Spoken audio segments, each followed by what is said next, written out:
And here we are. Welcome, everybody. It is Wednesday, April 10th, 2024. We are just many hours, but still hours away from NAB 2024. And welcome to my good friends, Caleb Pike and Ben Barden. It's great to see you guys. How are you?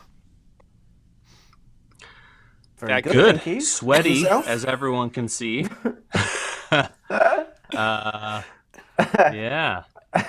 It just looks like a healthy. You ever have those days where you've been thinking about something for a long time, and you're like, "Oh, in about 3 months, it'll be a good time to do this project," and then just at 10 a.m., you're just like, "Let's go," and you just go for it. Yeah. That was 2 days ago. Hence all of this. So I was just like, you know what? We're just doing this, and here we are. So I was just moving a bunch of stuff around, trying to get things ready in time, and I actually had this ready last week because for some reason I was still thinking we were doing the show on the first Wednesday. Yeah. And but here we are. But I actually have something distilled this week, so that's exciting instead of brewed. Ooh, okay. But anyway, how are you guys? To drinks, it's good to see you. Ben, how are you? How are the guitars holding up, and how's life? Life's all right, thank you. I was in the UK for a couple of weeks, 10 days doing a training course, a couple of little jobs. I have to renew the thing that I do filming offshore on oil rigs and wind turbines. So every 2 years you got to go and dunk yourself in a swimming pool and prove that you can still float. So I had that, and then I came back here, and I've just been editing a few projects, some more trips to the UK coming in the next week or two. I'm learning to fly, so that's taking up a lot of my time at the moment. Oh my gosh. Wow. So lots and lots of studying in the evenings. And so, you're in NAB next week, which sadly I can't do this year. I'm going to be at Aero in Friedrichshafen, which is kind of the big general aviation show for Europe. Wow. In Germany. So and you and Jago have been busy. I've seen a lot of posts, and it looks like some of the stuff you've been working on is fun. Nice frames. So.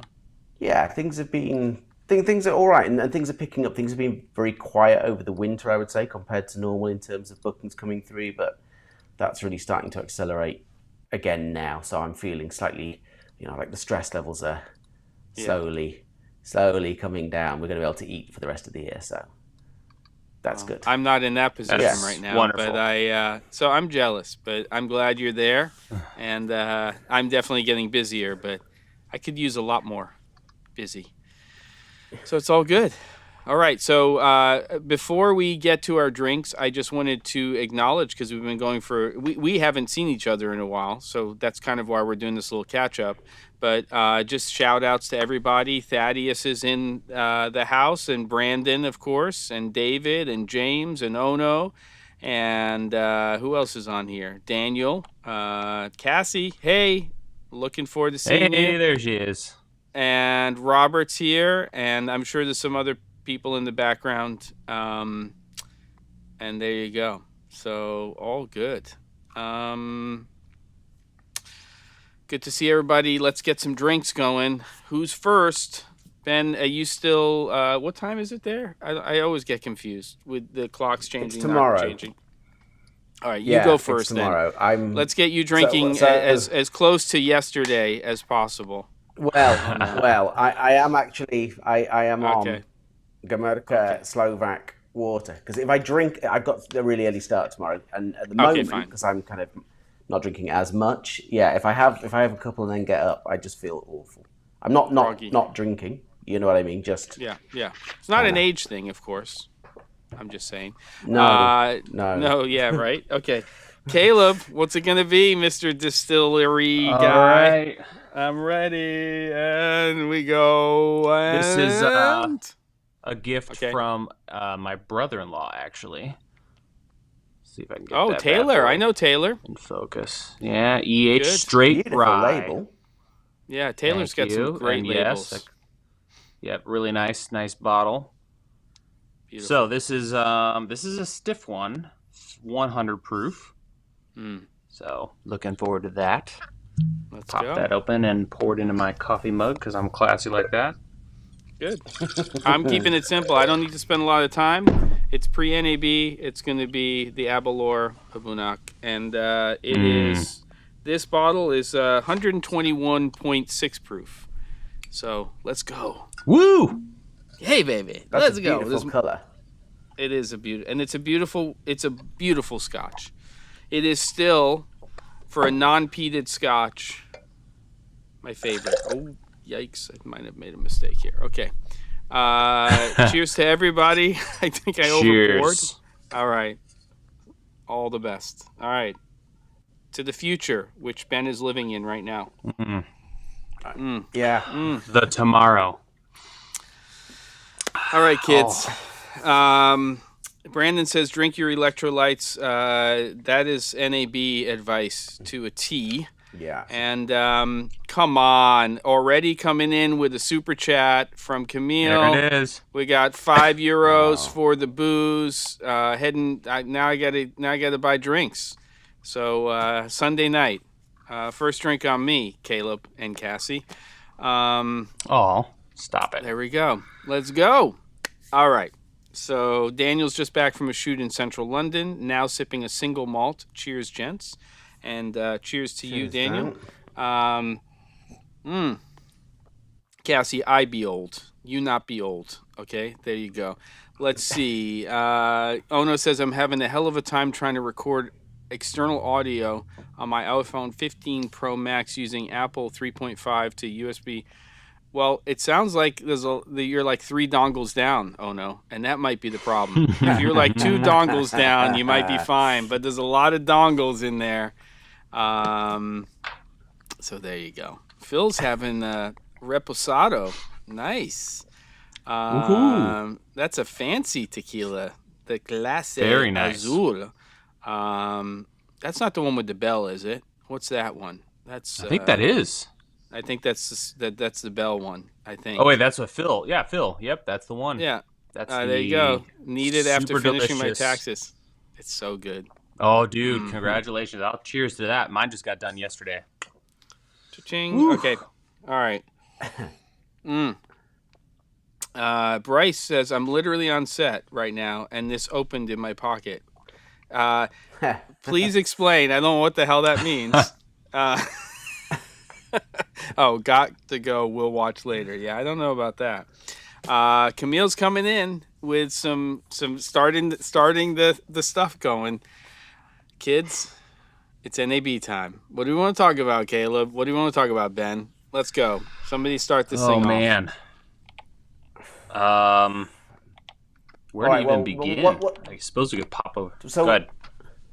I was going to say, just while you're having a look, I've had a quick browse through and see nothing particularly exciting coming through just yet. But what would you like, both of you? What would be your wish rather than what are we expecting? What do you really want to see? Can I just first state that Phil, who's drinking his Clase Azul Reposado tequila, his picture looks like you look like you're 16 years old, and I really appreciate that. You look young, Phil, and you're having your tequila. So I'm not judging. I'm just saying.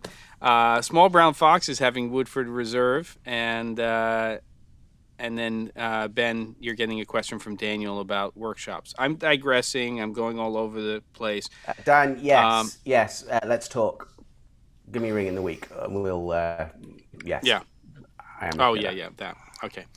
All right. So, I don't know. I mean, it's really mostly lighting announcements, I kind of feel like right now. Lots of batteries and lights. Mm-hmm. You know, Ari has released their full or announced their full live broadcast solution based on Alexa 35, which is obviously not for everybody. Laowa has announced 3 PL mount zoom lenses, some 11 to 18, I think, 17 to 50, 50 to 130, I think are their focal lengths. Yeah, so it's their Ranger line, but now Super 35. Right. Essentially. Right. So that's interesting. But no big cameras yet. There is a Blackmagic event I think on Friday is I think. That'll I be got interesting. something. So Blackmagic will be interesting because my guess is we're getting at least one camera. I'm not privy to anything, but I'm feeling like time. it's been a long. They really have just been sort of, updating existing cameras, taking things away, adding things, but it's all just sort of in that same body. So, Blackmagic, I'd like to see a box camera. To be honest with you, I'd like to see them break free from that. Have they not made their money back yet from that mold? I think they've made their money back on that fucking mold. It's done. They did it. It's over. And knowing them, since they're so anal, I bet that mold is in-house. So it's not like they're like outsourcing that. I bet you anything it's out back. It's like behind what's his face's wall of wonders. Grant is like Grant has like Grant has it. He has like a lever, and he's Only like, "Oh, Grant we need gets another to touch the mold machine." Yeah, we need another 6K camera, and he pulls the lever and it presses another one, and then he does it again. Yeah. In fact, he works with one hand and he just makes cameras with the other. He just like pulls his. Have you seen those machines? Right? They're like, ching. Yeah. They're like, Also, let me know if I'm amazing. peaking, folks. It looks like I might be a little hot on my levels here. Or if I sound good at all. I have a little. Oh, stop it. Stop it. Okay, here we go. Very cheeky. Oh, before I forget, because I know we're going to talk a lot about equipment and stuff, the meetup at NAB. I can't forget this because I will, and I usually forget things. So here we go, everybody. Whoever's here and is meeting up, I can't really, it's not going to be some huge, big announcement or anything like that. We're going to meet on Monday, April, is that 15th? Yeah. April 15th. Monday, April 15th at 4 p.m. at the Production Hub booth during their happy hour. So if you want a drink, you can get a drink. And I know those people. So Production Hub, Monday, 4 p.m. I don't think Caleb will be there because he has to go to the airport. But I will definitely be there. And hopefully most of you who are going to the show will come by the booth.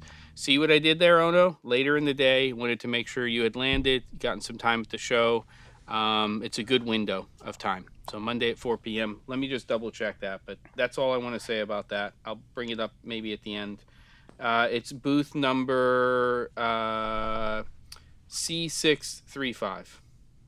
So C6535, sorry. As if anybody's going to remember that crap, so whatever. That's all I got for you on that. So who's going? That's what I like to... 4 p.m., how is that you chose the same time as the other meetup I have to attend? You're joking, right? Oh. Come on, you are actually joking. I kept looking at the days to do this, and I was like, I don't know exactly what time Ono's coming in. And I have stuff from 1:30 to 3. I might be able to get there by 3:30, but it's not going to be before then. So I'll try to get there a little bit earlier, okay? And I hope you're joking about that, Ono. All right. What about you, Caleb? What are you looking forward to? And let's just get into this whole thing. This might be the first year where I really haven't, I don't have a shopping list. Last year, it was kind of data management and looking at LTO tape stuff and kind of all that stuff. Now, I don't know.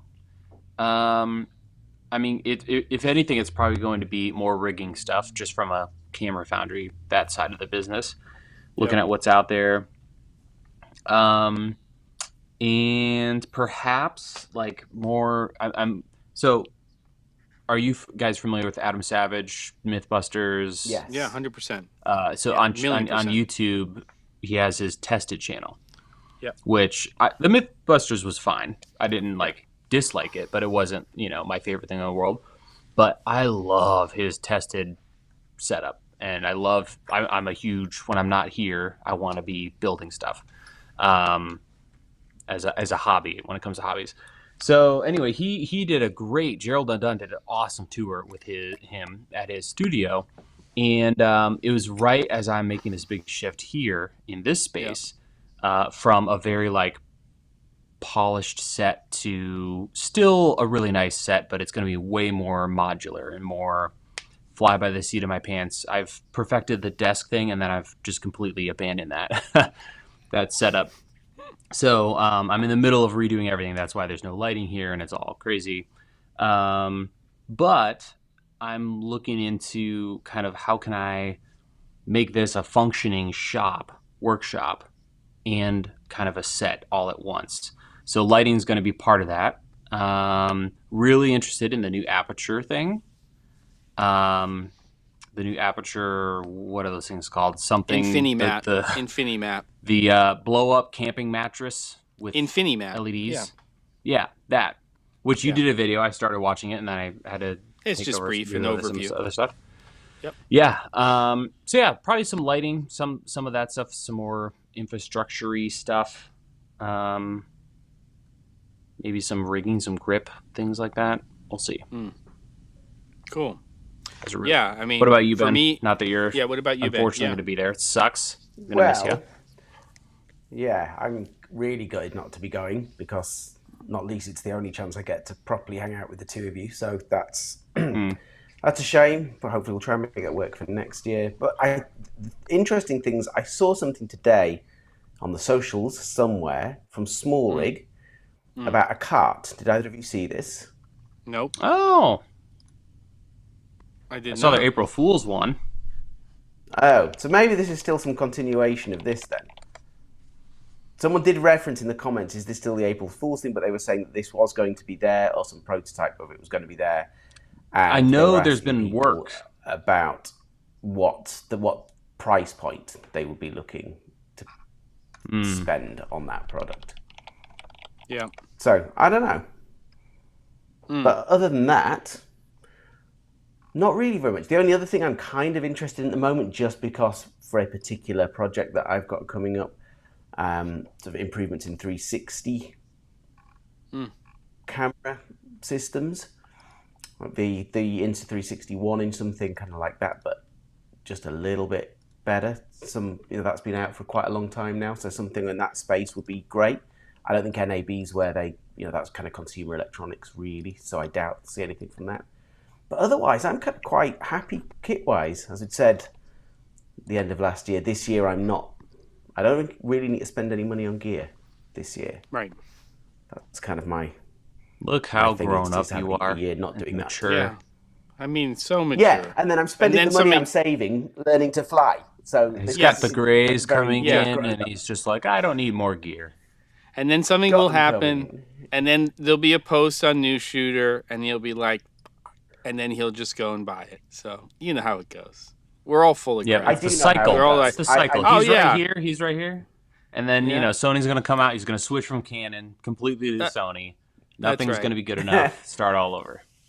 That's right. Yeah. I'm not saying that won't happen. I'm just saying there's no plan for that to happen right now. But I am aware of that's my a better... nature, okay. So, Yeah. We all have this nature, by the way. Speaking of, just to kind of ride the coattails of what you were talking about, Caleb, a few minutes ago, and I just pointing it out because I feel like the episode with Gerald Undone with Savage, I thought it was Gerald's best episode where he's gone to a studio. And I think that part of it was where he was and who he was interviewing and everything about it. But I felt like he wasn't trying to be anything more than just completely fascinated and interested in the space. It wasn't like, it was just, there was an awe there, but it really worked because it was so fascinating. So I think it was a great episode. And made me jealous. Gerald, if you're watching, you can jump in here. But I am curious. I hadn't thought about it before, but I wonder if part of it is it was less camera-y, more philosophy, because usually he's with tech people or people who are other techie. But he's starting to branch out, which I love. I actually prefer that. Yeah, but he's super techie. Like if he came to my studio, it'd be super like, oh, what Sony, what lens, what blah, blah, blah, blah. I'm way more interested in people outside of our field and how they approach content creation. But then, Adam Savage, he's been a TV host for 1 billion years. and Yeah, a but he's like also a incredible camera guy. maker. But Yeah, they've but like blown he's all like that a away now. storyteller.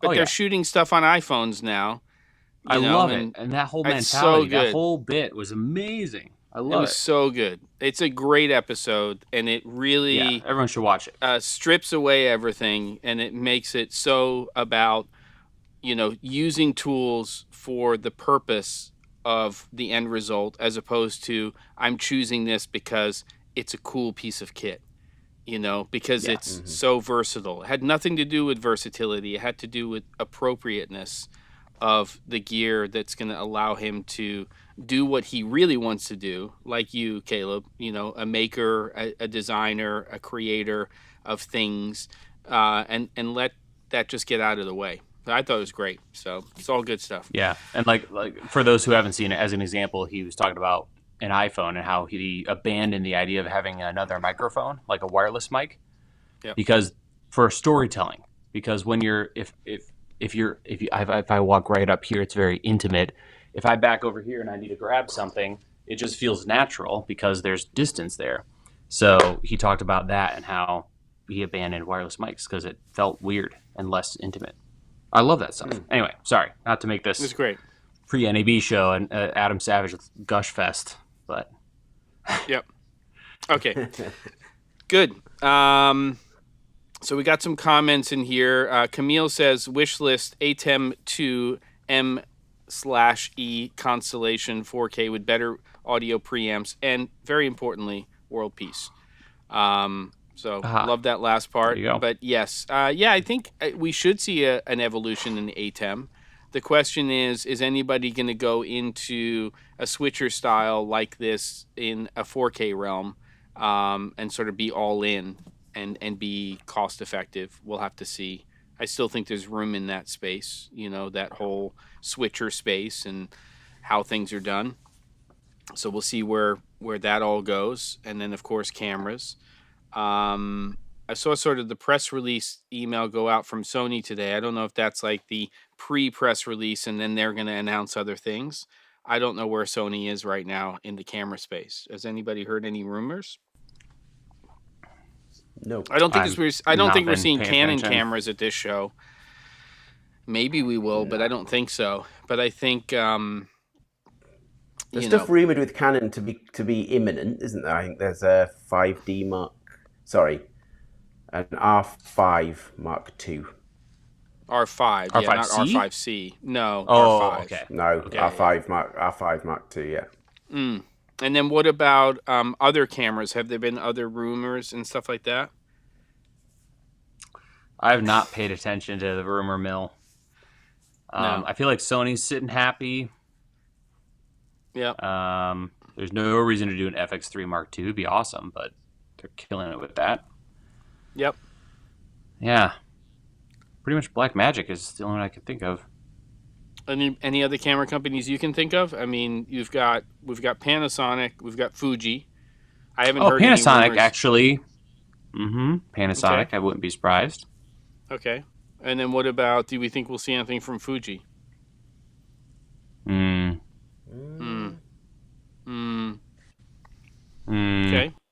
Okay. But we've talked about this for the last 3 or 4 or 5 years, even that NAB just is not the camera launch platform anymore. Right. Yeah. Yeah. So I don't know. I mean, we've got NAB, we've got Cinegear at the beginning of June, and then we have IBC in September. I think we'll see the bulk of whatever we're going to see by those 3 shows. It doesn't seem to be post IBC that we get big announcements. It's not usually NAB New York. It's not unheard of. But so I think, in the next few months, we'll have a pretty good idea. And then the question is, industry-wide, how much of this stuff are they going to sell? Because, the industry in terms of television and film hasn't really bounced back in the U.S. yet. Everybody thought when everybody signed, the ratifications and everything for the strikes, it was all just going to be happy-go-lucky January 1st, everybody's back to work. And the reality is that it's not, and people are saying summer, but then we have IATSE, and if IATSE strikes, that's 65 to 70,000 people strong predominantly North America, so it affects the U.S. and it affects Canada. And if they strike, then it's not good. So fingers crossed they don't. Fingers crossed by July they get it all sorted, because that will be good for the industry. If that strike happens, I think it will be another blow. We don't need that right now. You know, we need some positivity, and these companies need to start selling these products, which I know for a fact a lot of them are not in the quantity that they're used to. So fingers crossed. You know, I hope we see some really good stuff. I think the energy at NAB is going to be really, really high. I think people are going to go in it with a very positive attitude. I think it's going to sort of be the, you know, we're really excited about this. There's going to be some great announcements. I just hope that it sustains itself and then carries through to Cine Gear, and then there's no strikes, and then we kind of onwards and upwards. Again, fingers crossed that happens. But, you know, that's just the nature of the world today. So hopefully it'll be good.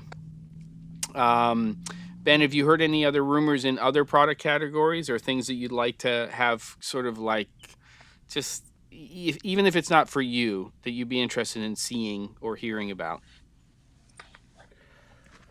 I don't know, really. I suppose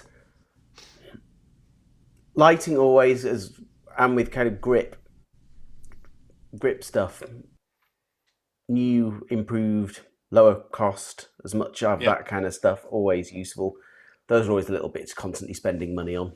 So yeah, any of that sort of stuff is interesting. Tripods, actually, oddly enough, you know, sort of second set of, you know, like B sticks. So that, let's make that a term. B sticks. Yeah. I may or may not know of something that might be happening, that might be up your alley, but I haven't seen it in person. Really? So just, you know, just keep an eyebrow up. Okay. In case that's a thing. Okay. All right. Very nice. Miller has something new. Yeah, but otherwise, I saw a new shooter, some beast. Yep. Big. For big boy cameras. I mean, like put a spaceship on it, big. Yeah. Exactly. I mean, for me, you know, everybody's going to say it's the year of, and this year it's the year of two things. It's going to be virtual production, or XR, and it's going to be AI.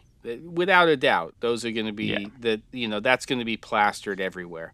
For me personally, I'm going to be spending a lot of time passing by the huge virtual production booths with the, you know, $250,000 to $250,000 to millions of dollar solutions, and I'm going to be looking for those solutions that have to do with virtual production, which are going to be steeped in green screen, so not rear projection, things that are more approachable, more affordable.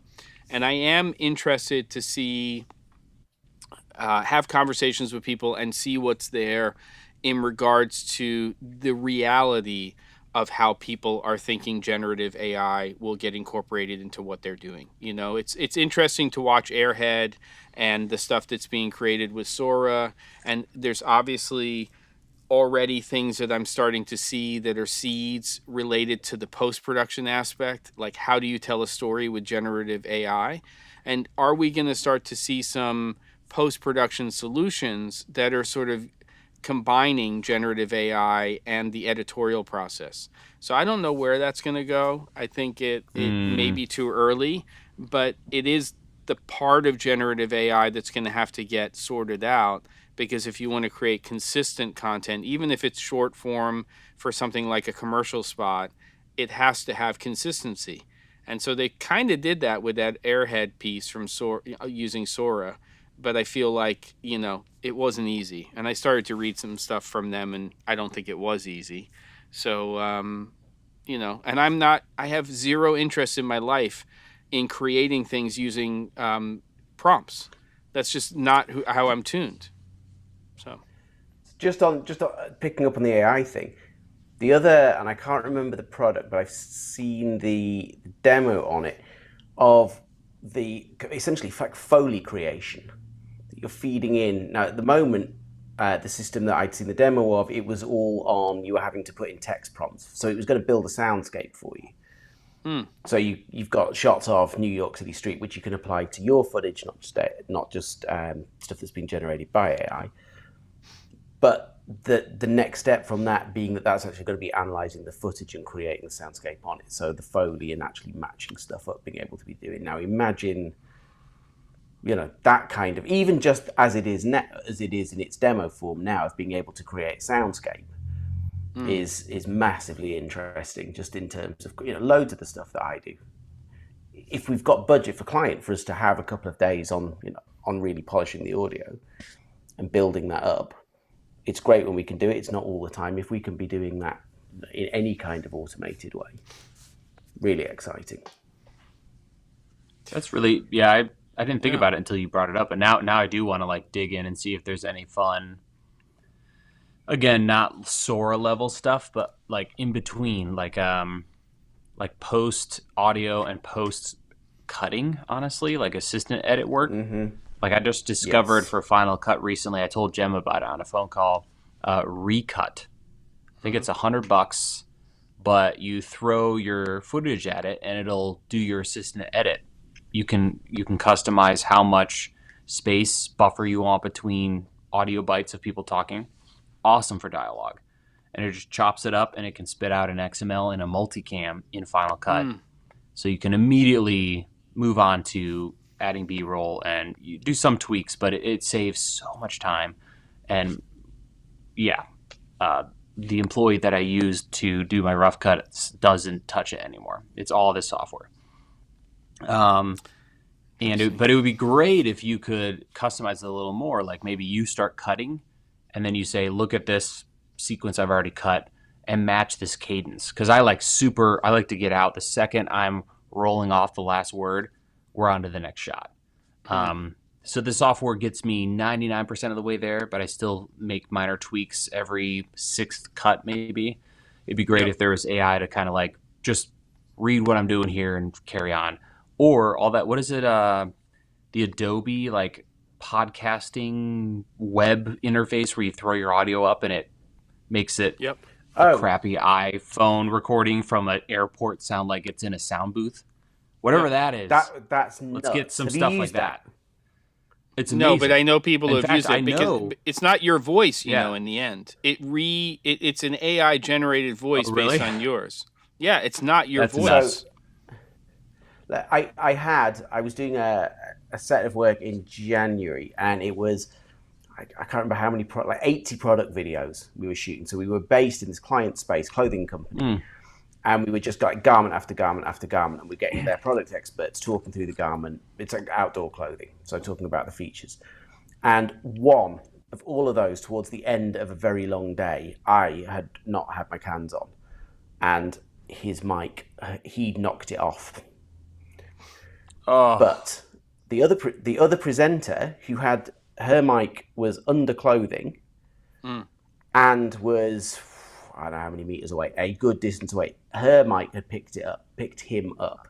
I mean, but this is unusable, as you would imagine. Signal to noise ratio is absolutely horrendous on it. And I fed that in, and it was just slotted straight back in and matched all the other stuff perfectly. It was unbelievable. Really, I've already, absolutely insane. And I'd already sent, because I needed to get stuff to them quickly, and I said, look, I'm really sorry, there's been an issue with the audio, I'm trying to fix it, but this is what I've got right now, but it'll be better. And then it came back, and it wasn't even mentioned in that second set after the correction. It was amazing. So whatever the next evolution of that is, from some random company for $1,000 a year, or whatever insane amount the money they want, because then it's like that, the edit thing I just talked about. And if we can find a way, and I know this is, further out in the future, but some kind of pop-up virtual background display system, then all you got to do is get your key light right, get a microphone remotely close to the person, and then audio, edit, and background generation. You could just put in prompts, because I like the idea of prompts for backgrounds, because that's what I hate. I can get the key figured out real quick. But then it's the set deck on the background. But if you could just start prompting, all right, I want this to be in old walnut library with, this time of day, put some more practicals on that side of the frame and just have it work and match my key, then we're starting to talk. Audio's easy, edit's easy, background's easy. I mean, can you imagine us having this conversation 3 years ago and being serious about it? Not I know. It would just be it'd be total science fiction, and now it could actually already exist. I mean, to me, you remember Sonicfire Pro? Do you remember that audio solution? It was really great because you would basically buy into the system, and then you could buy, kind of like you do now with the audio libraries, but you would buy a type of music by a particular artist, but it had all of the music stems, but it also would retime for you. So if you said I have 38 seconds, you would put it in and it would time that to 38 seconds and you would make it to 35. So there's no reason why in the future, and this goes to what you were saying, Caleb, why, based on your cutting style and what you're doing, why if you made an edit, it couldn't basically just retime that audio underneath it. And then you could go in and tweak it. The background thing for me is I'm hoping there are companies who are doing generative AI backgrounds that could be prompt based or whatever they are, but they're also tied to and allowing you to have real and virtual cameras. And then what if you could say, I'm in a space right now, and maybe it's a prompt and you say, I'm shooting with a full frame camera that's 6 feet away from me on a 35 millimeter focal length at an f blah, and you input that and you say, and the environment I'm in behind me is, the back wall of the environment is 20 feet behind me, this old walnut library. And then so you put your basically camera position, talent position, and then the background or the back wall position or the back space, and it does all the math for you, and it generates a correct environment with the correct aperture, and then everything just connects with your real camera, so you have a tracker, so when you're moving, if you need to, then you have parallax. I don't think it's a big jump. I don't think we're years from that. I think it's like right around the corner. It's going to be crazy. Yeah. Yep. So I'm interested in that. I think it's going to be some crazy stuff. I'm ready. I got a giant green screen I'm ready to set up. So let's go. Nice. Yeah, and that's the other place that I wish Blackmagic would jump into more. They have the Ultimate series with real-time keyers, which are really good keyers. And so the idea of doing a real-time key tied in with a generated, 2.5D background and having all these things communicate to each other would be pretty great. Maybe that's what they're doing. Maybe they're coming out with a camera that's like the next AI or can you imagine virtual production, because everyone's using those. Everyone who's really serious about virtual production is using the Ursa, right? Because of the it has low gen lock input or low latency and everything. Yeah, and it has so gen they're lock. like, that could totally be their niche, where they're not like, forget autofocus, but we have like the camera. Are they too broadcasty for that though? Do they have that vision? I mean, if it works best enough, somebody else? Works good enough. No, but are they going to build it? I could see them buying a company, and incorporating. That's just wild. I don't know if they've purchased. Well, they bought DaVinci, obviously. Yeah. But aside, hardware wise, I think they're really proud of their own hardware. I don't think they've messed with anyone else's stuff. Yeah, I don't think it's really going to be. I don't think they're going to build hardware, but are they going to buy are they going to buy a company that has a virtual production solution and incorporate that into their ecosystem? Because they keep adding to the whole Resolve I could see them suite, Fairlight and all that stuff. They could totally purchase another company and add another tab for virtual production. So they did that with Fairlight for audio. Yep. Yeah. Right? Yeah. That's not totally true, Caleb. I have a green screen VP Studio and chose Komodo X. That's true, Justin. A lot of people will yeah. use a lot of people use Red cameras Mm-hmm. too. Yep. Blackmagic are the least But it was expensive. like, oh my Well, gosh, they're the so many least people were expensive. using sure, that must have been why. But those were everywhere. Everyone was buying up the Ursas for their virtual production James said they stuff. bought a lot of hardware. They bought Terranex Hmm. and then DaVinci. Well, DaVinci does have hardware components. That's true. Fairlight, Right. yeah.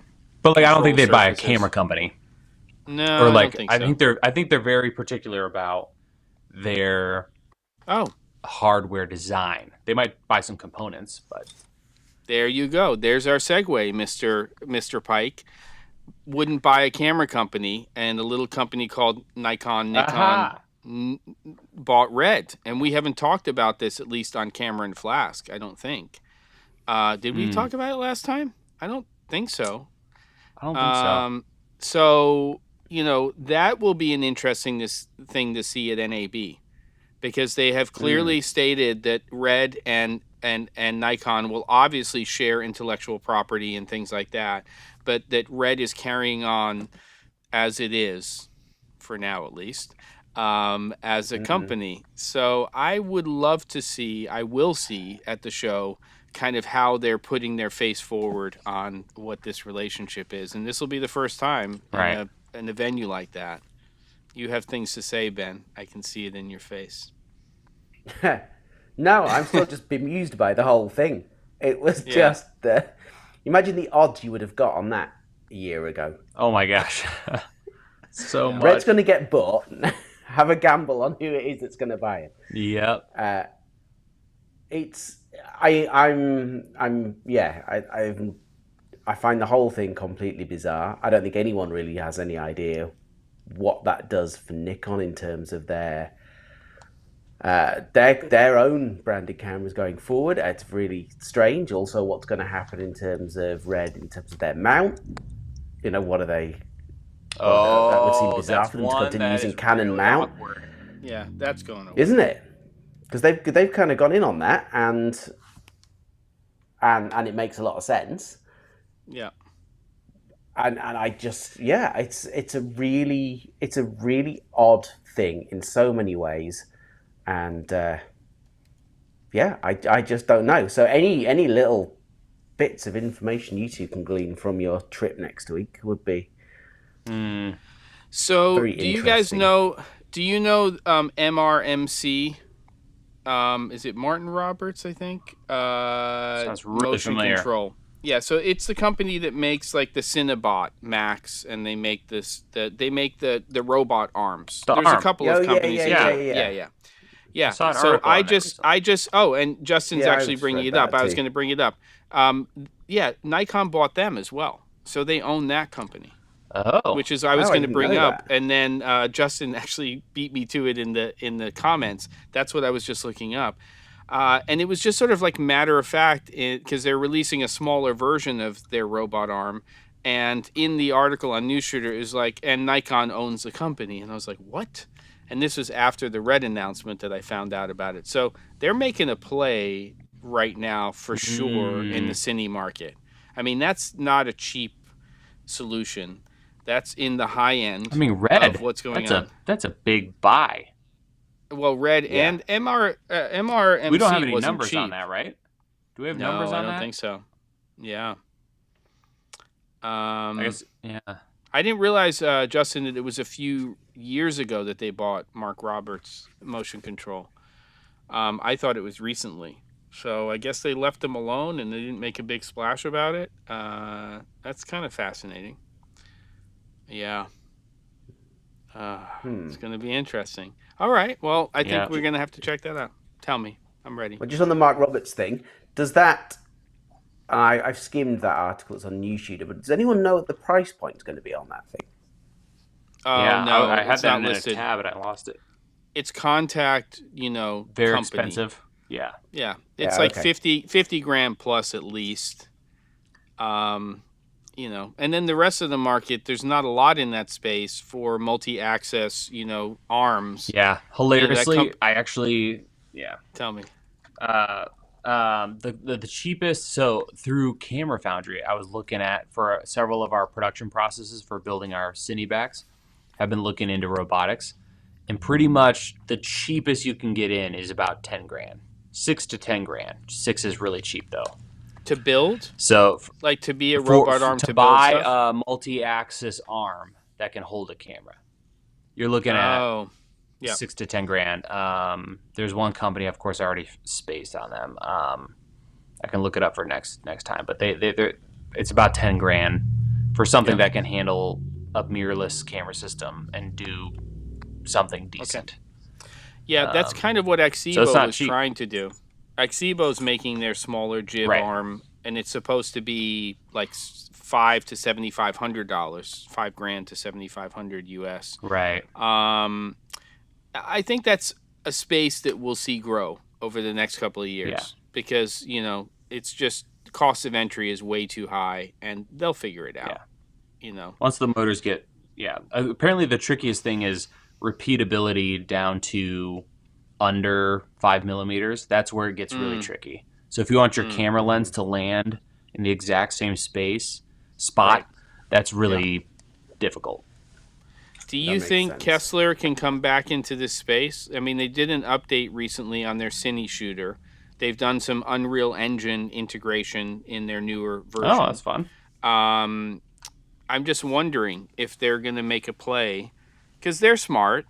They've got some good engineers. It's just whether or not, that's a big all-in, and we haven't heard a lot from them in a while.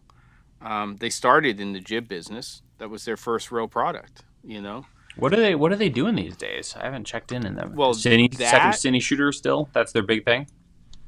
Yeah, I think that's the big thing right now.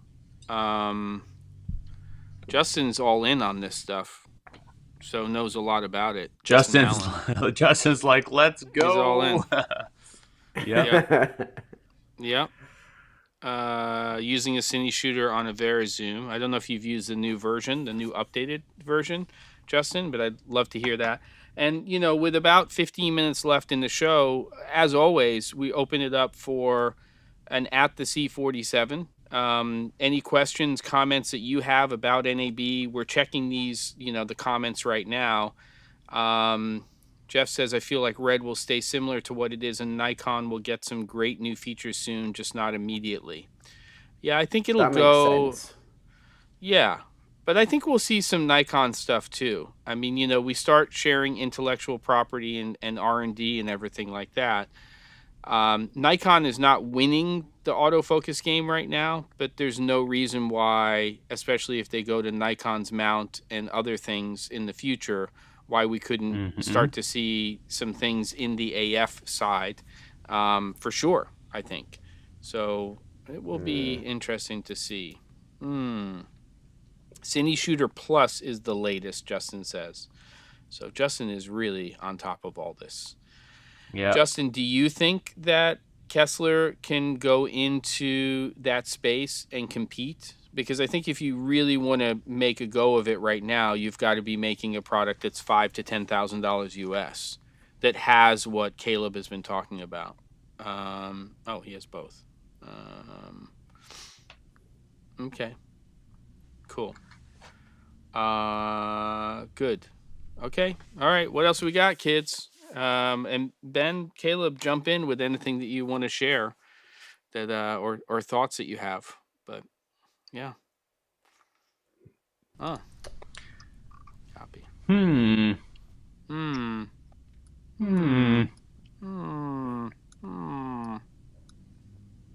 Wow. That's the longest I don't know about I've that heard stuff. on Camera Flask. Yeah. Yeah. No chat, no nothing.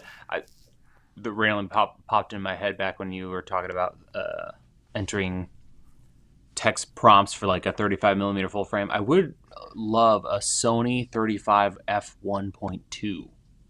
Even if it was giant, I'd be down for that lens. Sigma has one, but it's a dog on the autofocus. Right. That'd be pretty fun. Yep. All right.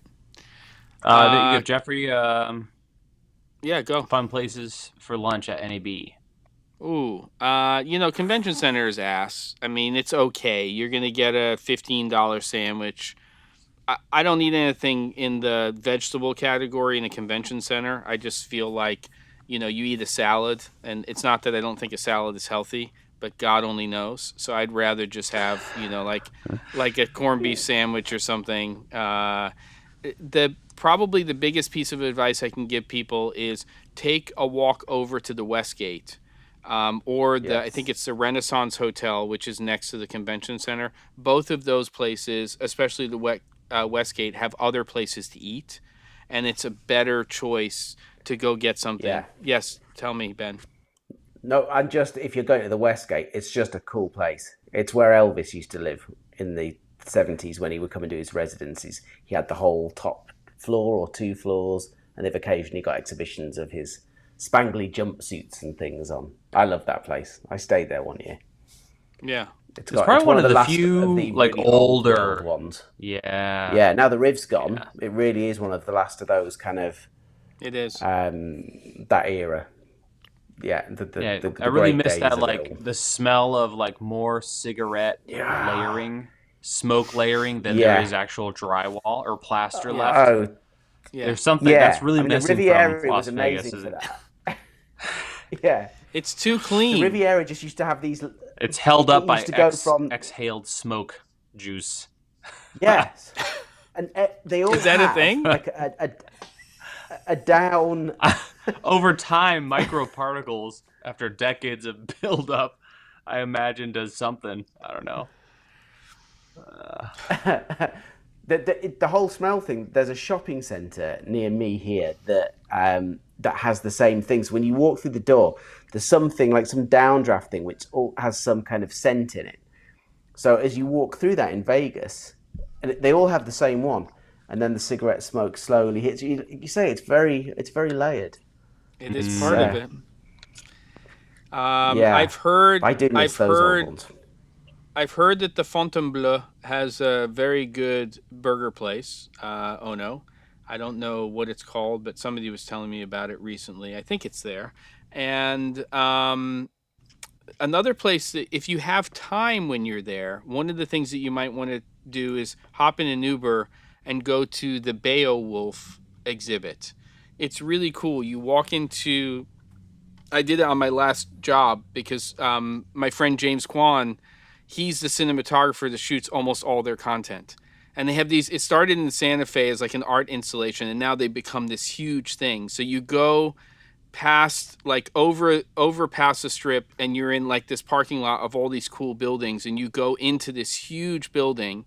And then to get into the Beowulf thing, you go into a supermarket where you can buy products, but then you open these doors and you go through these hallways, and you're in this huge art installation with all of these rooms and stuff, and you just walk around for like 2-3 hours. It's pretty cool. So Beowulf might be something people want to check out. A little different than going to see a show.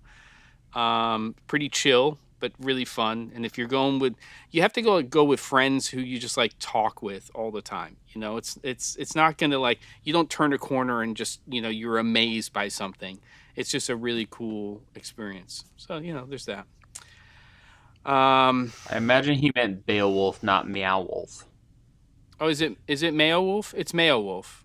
It's Mayowolf. Oh, isn't it? there you It's go. Mayowolf. Beowulf It's is not like Beowulf. the book, ancient thing. story or whatever. Yeah. No, it's called Mayowolf. It's called Mayowolf. It started in Santa Fe. My bad. You Meowolf fix or that. Mayowolf? Mayowolf, I think is how you say it. There you go. Mayowolf. Yeah. Yes. Oh no. Yes, we're fixing that. And again, I don't understand this. You're bringing Starbucks up. What is happening with you? What's happening? You're the coffee guy. Don't say those words or that word. It's not okay. All right, we're gonna fix Your that profile one day. picture is a bean. It's a bean, and it's not a Starbucks bean. If it is, then Okay. you're losing all street cred, and you're like the coffee guy. All right, Where's here we go. Brandon? He's like, hey.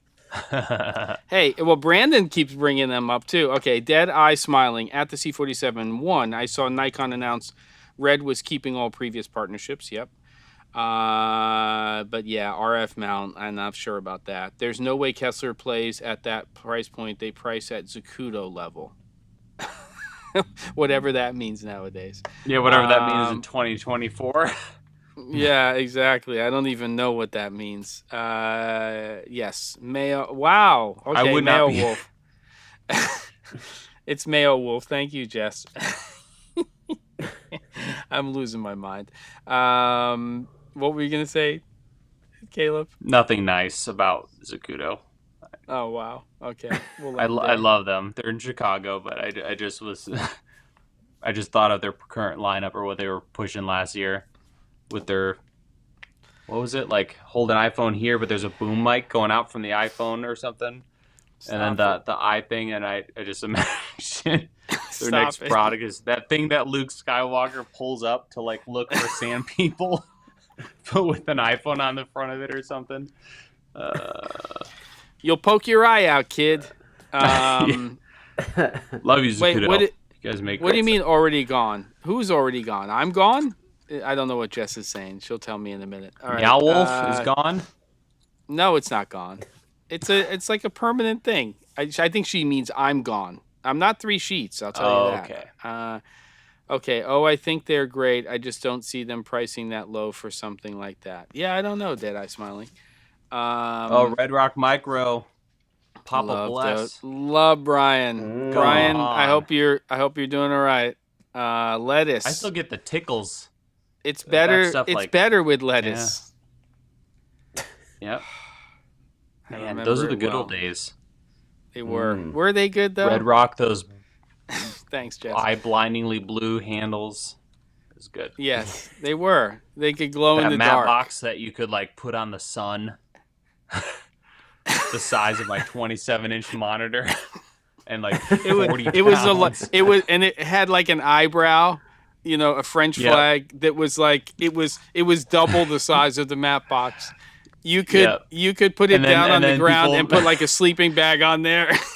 Yeah, and then it's like a mud flat from a semi truck, and then they came out with, when DSLRs got popular, that Red Rock Z attachment, so you'd have this wussy little tiny thing with like 3 pounds coming off the back, and then a Z, like this monster in front of you with this huge truck-sized matte box.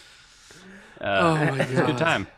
No, they were good. They were. I'm in for the Mayowolf Red Nikon party. Perfect. Come on, Phil. Are you kidding me? He's bringing up Dennis and Thunder Bay. Cinovate for the win. Come on. That just makes me sad. It does make me sad. Me too.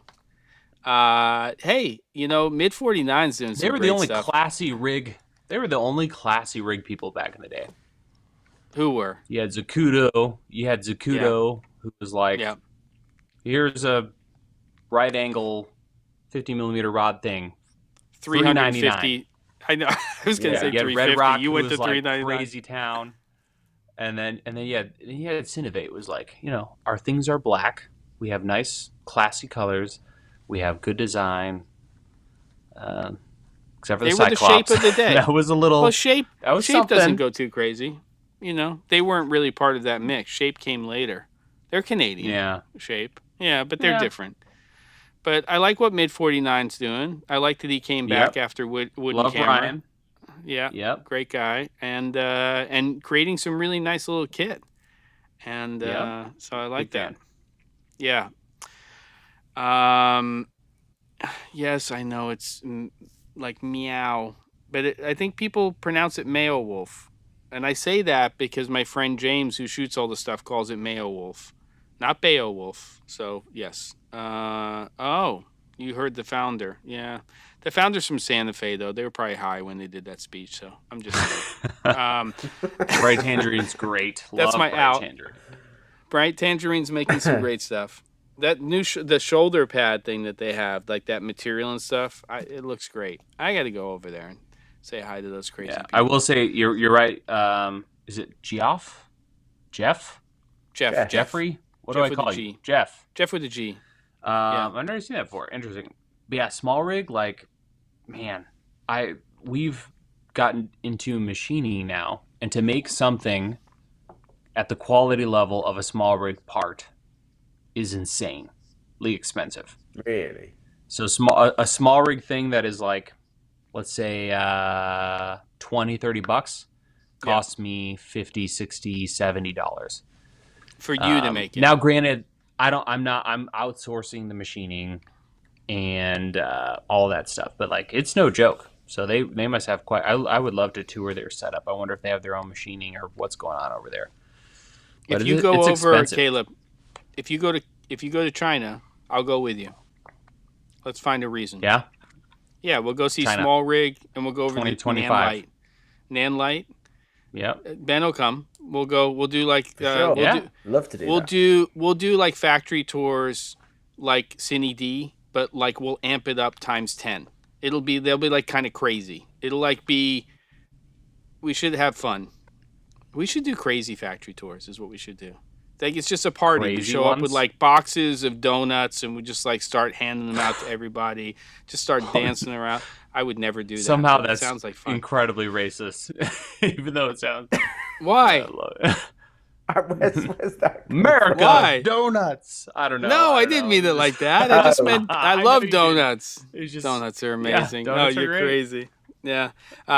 You say Our meow. China, I say Mayo. Go. It's Mayowolf. It's 100% Mayowolf.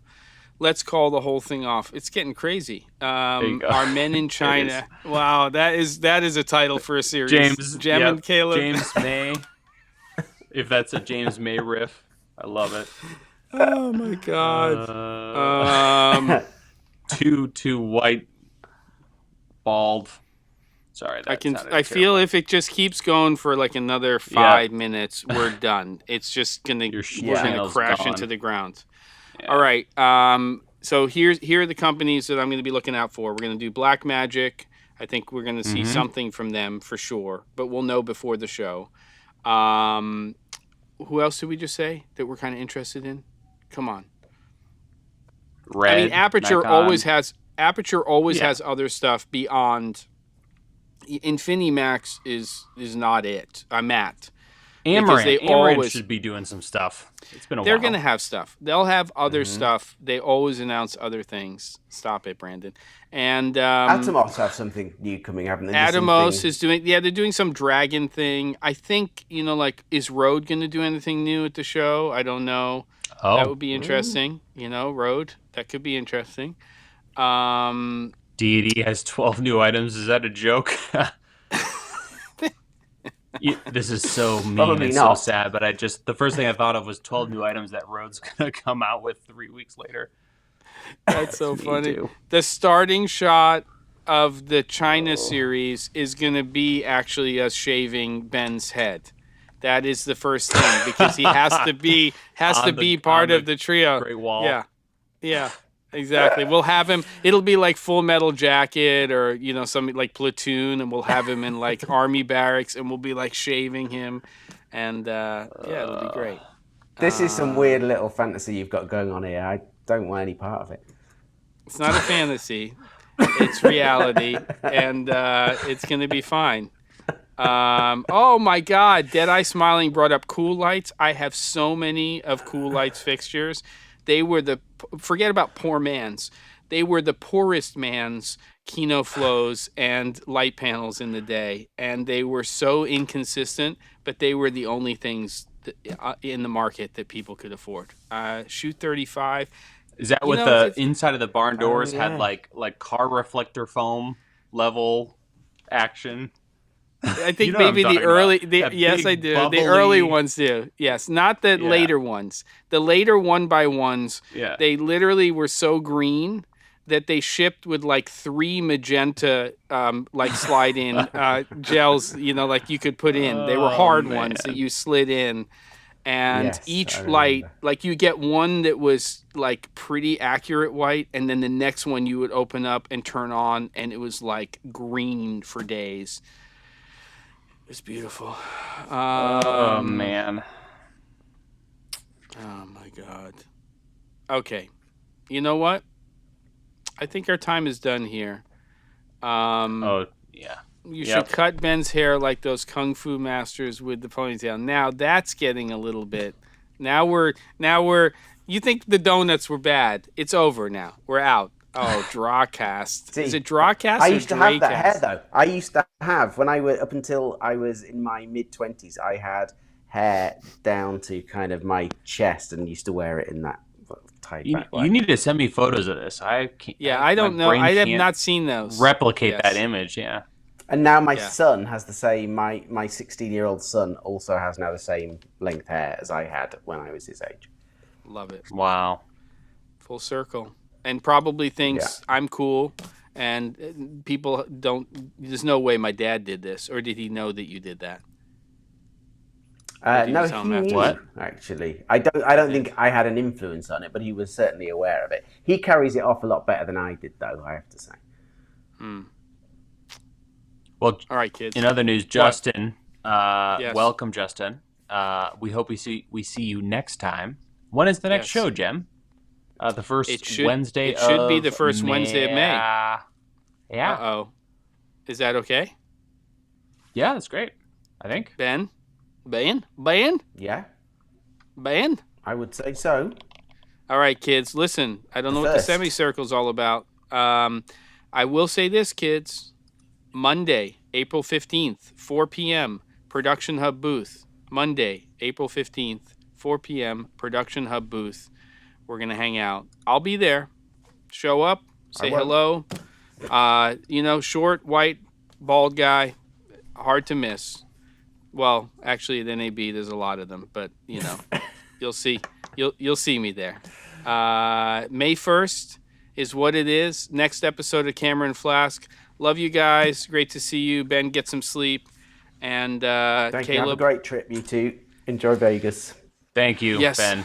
See you on do well Sunday. as well. And I'll see some of you other peeps on Monday of next week, or in passing on the floor. I'll probably be hanging in Central Hall most of the time, but South Hall is opened again. It's all going to be happening. It goes like a blur. Wear comfortable shoes. Hydrate, and take care of yourself. If it's your first, if this is your virgin NAB, take it slow. Okay? Don't just. It can be overwhelming. Just do that, and you'll be fine. All right, kids. Love you guys. See Love ya. it. Later. Bye. Bye bye.